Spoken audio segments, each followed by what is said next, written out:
समोरच्या व्यक्तीला जेव्हा आपण एखाद्या नात्यानं पाहतो, एखाद्या नात्याच्या दृष्टिकोनातून पाहतो, आपण त्या व्यक्तीला, त्या व्यक्तिमत्वाला एक सीमित दृष्टिकोन ठेवूनच तेव्हा पाहत असतो.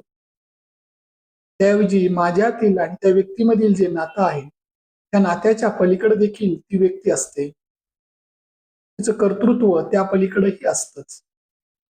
जेव्हा आपण आपलं नातं हे सीमित न ठेवता मैत्रीच्या नात्यातून सुद्धा त्या व्यक्तीकडं आपण पाहत असू, तेव्हा त्या व्यक्तीच्या व्यक्तिमत्वाची प्रगल्भता अधिक वाढते आणि आपली असणारी आसक्ती, त्यांच्याप्रती जो नात्यातील असणारा दबाव तो दूर होतो.